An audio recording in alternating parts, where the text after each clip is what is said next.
Welcome to TBS. Today we're going to be talking about Merrian Carver. She's a woman who went missing in 2004 from a cruise ship. She disappeared on the second day of the cruise, and it is unknown if it was foul play, suicide, or accident. There's been a lot of speculation because of the way the cruise line handled it and how they didn't help the family as much as they should have. And pretty much this is one of the cases that started actual families going against big cruise lines and suing them and losing or winning, but at least trying. And this is when it started that cruise ships started to have a policy about missing people and how to deal with families of missing people. Because around that time, around the turn of the century, there was more and more cruise passengers and more people being able to afford cruises because there's more and more cabins being smashed onto the boats. So with that comes more money for the cruise line, but it also means there's less safety for the passengers. And so this is one of those times where it was kind of an in-between time for both Merrian and the cruise ship. And no one really knows what happened, but I'm going to ask the cards and see if we can find out. What had happened was she had just got divorced about 4 to 6 months before that, and she had been living in Massachusetts and England. She had one daughter with her ex-husband, and she used to be a banker, but she had taken leave or retired, I don't remember, and she had been isolating herself ever since that happened. Not to a alarming degree, but people had noticed that she wasn't going out as much, even though when she did, she seemed like the same old Merrian. Her daughter was staying, at the time that Merrian went on the cruise, her daughter was staying with the dad in London, I think. And so she hadn't been in close contact with her mom for a little bit, and back then it was really hard to talk to people if you were on a cruise. Also, Merrian liked to write poetry and be alone, so that was another thing that her family said when she was alone. If she took anxiety medicine or antidepressant medicine, they didn't know for sure, but that it seemed like she had everything well in hand, and as long as she had a artistic outlet. However, when Merrian booked this cruise, she didn't tell anyone. She didn't tell her daughter either, which is very odd. And it kind of shows that she might have had an intent to kill herself on the cruise, which means that someone would jump overboard. And if they went up to the top of the ship and jumped down into the water, sometimes you commit suicide by hitting the water is what happens, and your neck breaks and then you die instantly. I've heard that's what happens. But also you could be hurt when you fall in the water and not die. I don't know the exact mechanics of that kind of thing, but it's an iffy endeavor. I'm sure that if she was a banker, she thought about it and tried to find out as much as she could if she was going to kill herself that way. She didn't take any I guess she could have taken a poison or something before she jumped off, but anyway, so the only person she really had any contact with was the porter of her room, and they were friendly. He was nice, she was nice. He said that she wasn't sad, but that after 2 days she had disappeared and he had no idea what happened. All of her stuff was still in the cabin, and he told his superior officer and kept bothering him about it, but the superior officer did nothing and wanted him to ignore it because it was the business of the passenger to do what they wanted to do. And this was not said at any time, but there was a mentality that if someone wanted to kill themselves, we can't stop them. And trying to stop everyone and trying to figure out the mental health of everyone on board is impossible. So let's just wait till the cruise is over and see if she's still here. However, when that happened, they still said nothing. So something weird was going on with that. So I want to know if we can find out what happened. And she's obviously gone. Some people said she got off in Alaska and like she stowed away on the boat for a while so no one would know where she was, like somewhere in the kitchens or something.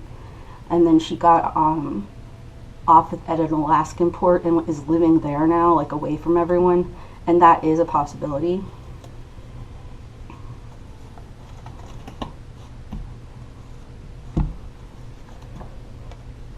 Oh, Hermit. That's her. Broken heart.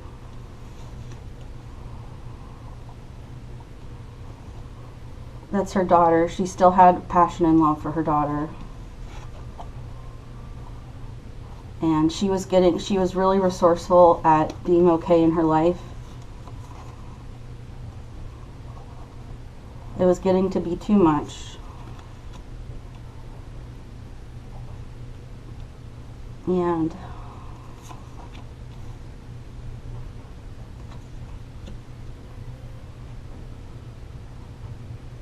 she had taken stock of her life and stock of her money and everything, and was glad that she had a kid and was looking back over everything. She also was kind of judging herself on how she did in life because she felt like she needed to start over or not go on at all. This is the husband and the dad. She still loved the husband.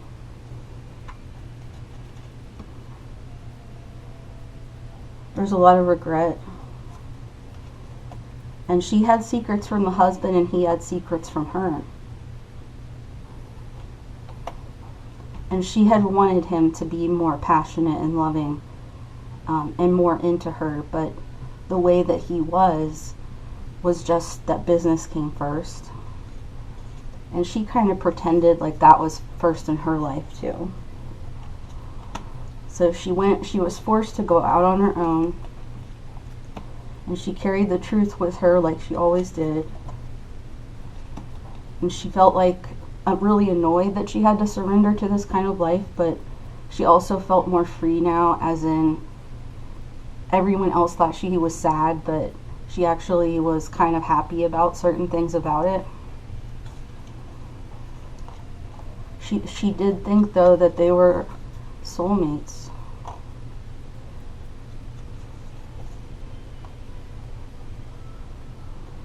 And she'd never been with anyone else as far as a relationship of this magnitude.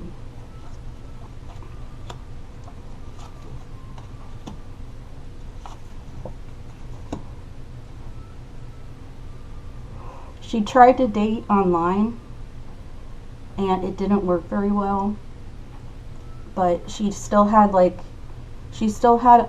desire to have a significant other, and she felt very able in that capacity, but she also felt held back because of how she loved her ex-husband. And she decided to use travel to help her feel better. And she knew it was over, but she didn't want to admit it. And her brother or someone in her life, maybe a friend that's a guy, was trying to help her and show her the truth about it. Maybe a friend that knew the husband too, and he was trying to be a go-between and help. And he had noticed that she was a lot sadder than anyone thought she would be, actually, underneath it all.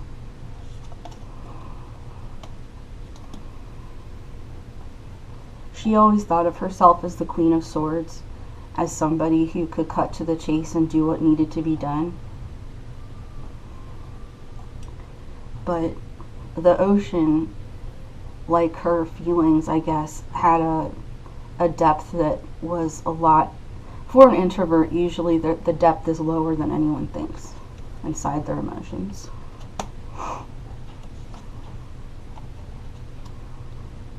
Okay, she had been saving to give to her daughter anyway.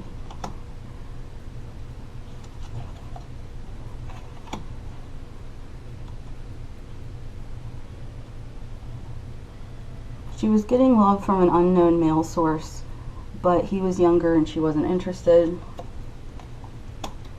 And once again, her heart was broken.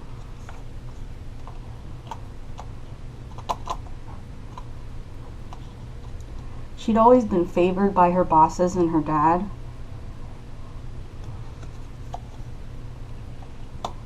And they've always been really proud of her and what she does. But she had a secret side that was very feminine, and they didn't really know about it.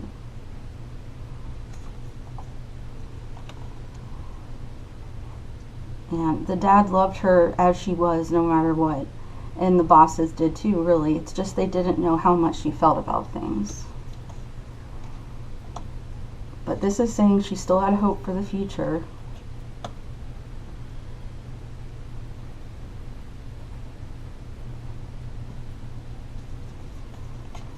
She could be a woman of means and celebrate with friends. She knew this.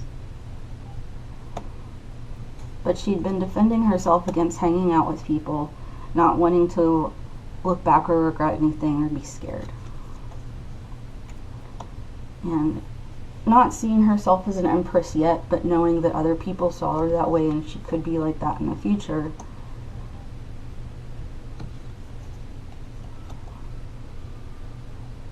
She looked forward to the future, but there was a vice that she had started and no one knew. Perhaps pills. She started on it foolishly.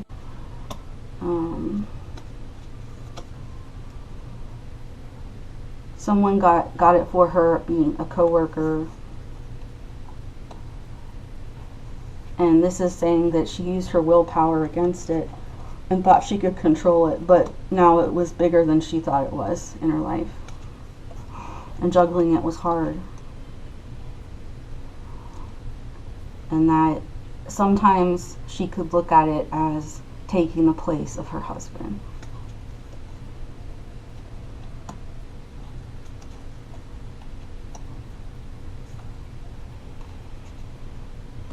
She knew that if she wanted to have a good time in life, she'd have to separate this or control it or keep it in balance. But the problem is that you really can't when you have an addiction.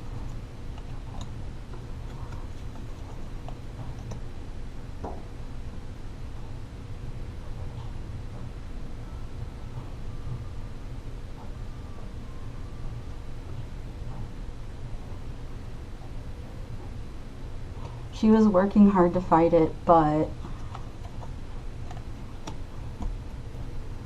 she knew that she had to stop, or that she would, not that she would die, but just that her life would be over as it was and she would turn into something that she didn't want to be.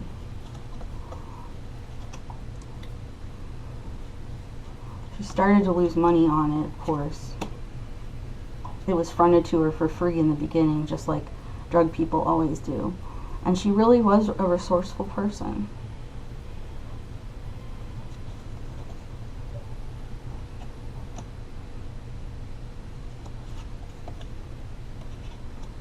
She also trusted this person, this friend who was giving her the pills or drugs.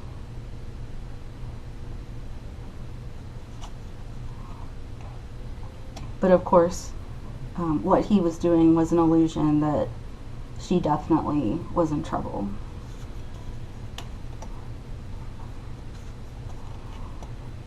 Sometimes she felt like she had the world in her hands, and sometimes she felt like the world was on her shoulders. And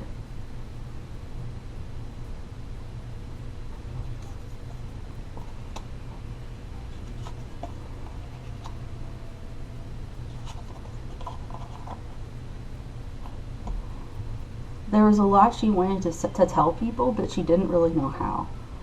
And she had started to write letters to people to figure out, she might not send them, but she just wanted to write them out to make herself feel better and know how she felt without being able to talk to someone. That's what introverts do a lot of times.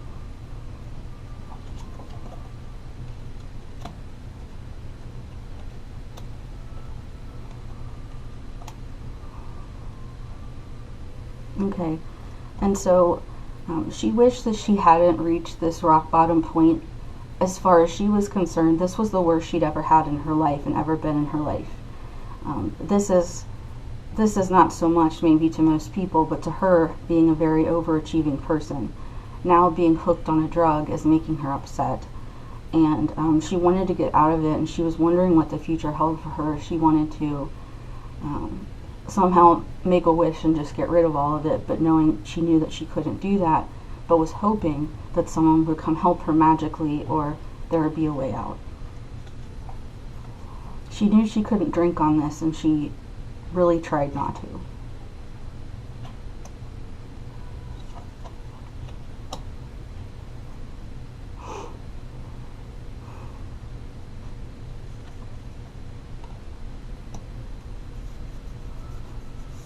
So she kind of became two people, and it was odd.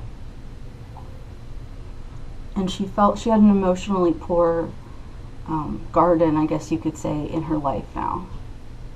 She didn't have her ex-husband, she didn't have a job, and she was losing money. It was just something bad. Loss.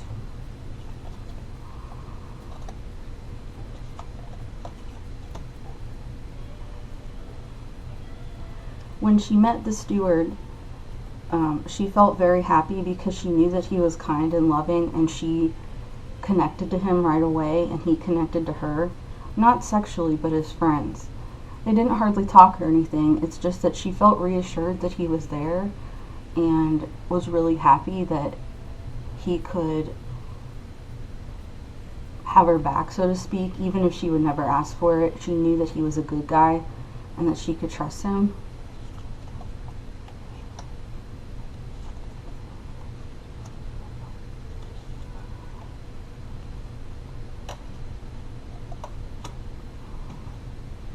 So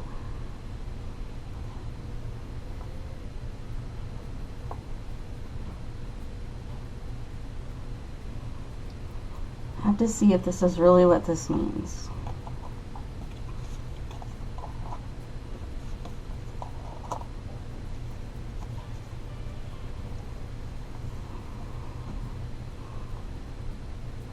Okay. I think the porter said something to her that made her think about how she used to have power in the world, and now she doesn't. And she used to have the truth on her side, like everyone would see her as the Queen of Swords, but he saw her as the Queen of Cups. He saw her as a weak individual in some respects, someone who was soft and needed help and was vulnerable. And she really didn't like that at all. She wanted to be strong like she used to be. She was 40 and had reached an odd crossroads there about being a woman in her time. But for whatever reason, because of something this guy said, totally not meaning to do anything to hurt her, just a random sentence, she felt now hell-bent, and she felt like she had emotional poverty and she was abandoned, and that destruction was like totally on the horizon. And I think this was because her brain was addled by the drugs she was taking. Yeah.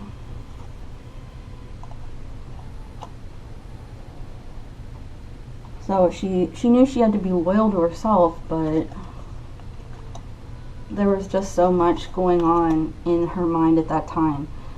I don't know if she drank alcohol during this or not, but she could have been taking antidepressants, anti-anxiety, and these other pills or drugs. And all of that together would have made her have a bad judgment.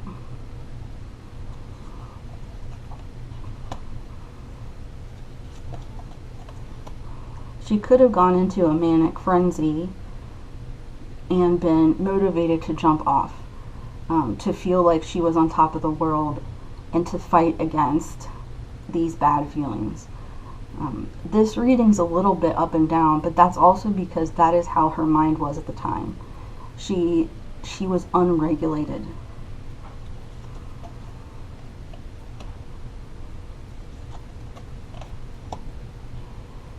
Hanged Man again. So the thing that this porter had said, in her mind, she made it into something it totally wasn't. And it was dramatic for her, and it was hurtful. And she became lost because she thought over this one sentence, if that kind guy is mean to me and thinks that of me, then everyone else thinks it too.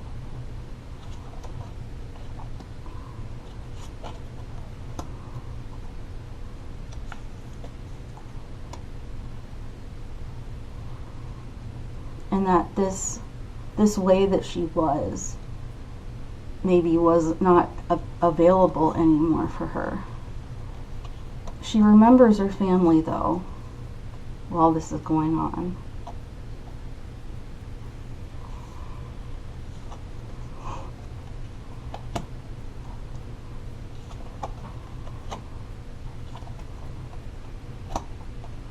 And so once again she rallied back from this and was thinking about how she really was.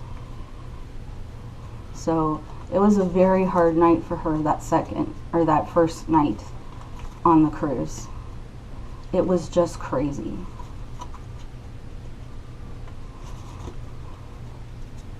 So her head was all over the place. Now this is the second day and night.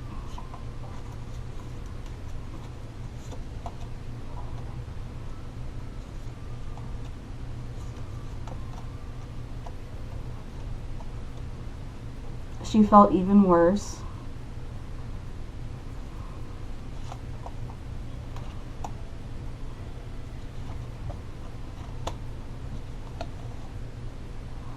She used everything her parents had told her and everything she'd learned through schooling and work, and she used all the things she had accumulated as willpower to not be depressed and sad, little knowing that her chemical balance was off now.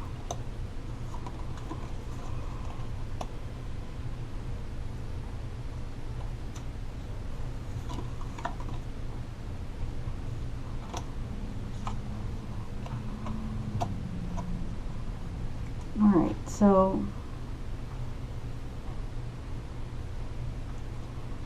her mind kept going back to death. Now it's not just change. Now it's like maybe she should die. Maybe she should kill herself. Maybe her life wasn't worth living. And she thought about Jesus or other things. She thought about her daughter.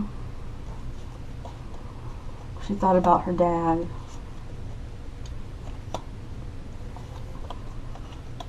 She thought about being practical, but anxiety was winning.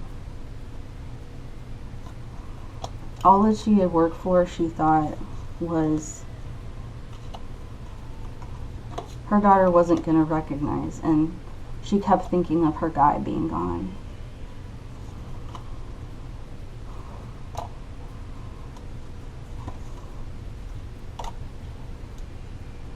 Okay, death and devil again. So this is saying that her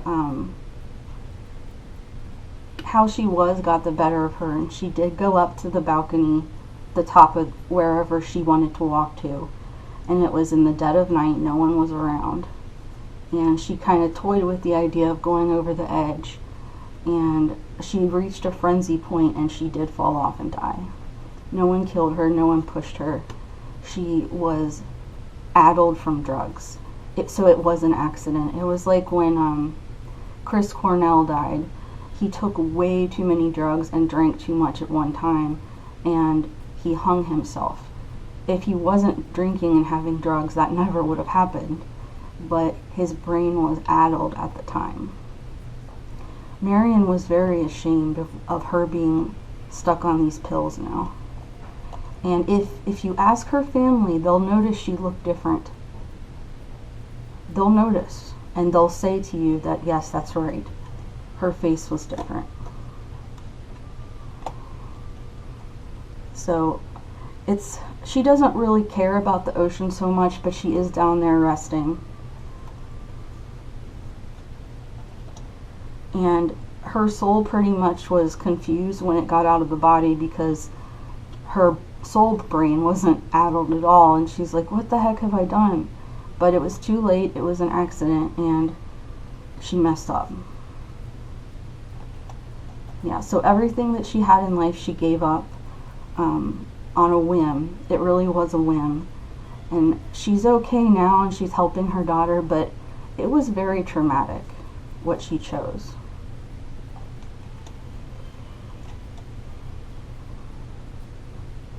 Yeah, so the porter didn't do anything. He was a good man. He noticed that she was emotionally heightened, but he didn't think she was depressed. And that's because she got worse and worse as time went on, taking more and more pills or whatever it was to try to regulate. She wasn't used to it. And going on this if you talk to her family and you say, well, she went on this without telling anyone, what does that say to you? It says her brain was not normal. A lot of people start doing pills or drugs just a little bit after a traumatic thing happens, like a divorce, and they can stop it. But she had started to use it as something that an addict would use it as. So she didn't really, if it was just herself without the drugs, and she just was depressed, she wouldn't have done it. But because both were together, that's why. So that's what happened to Merrian. She was 40 when she died. This was in 2004. I feel sorry for her, but I also, at least something good happened from this, which is that cruise ships have to be held more accountable now for what happens to their passengers. And they need to have more security measures and more cameras and stuff. So that part was good, but unfortunately Merrian's gone. And I hope that her daughter can do well in life, and that everything's okay with her dad especially.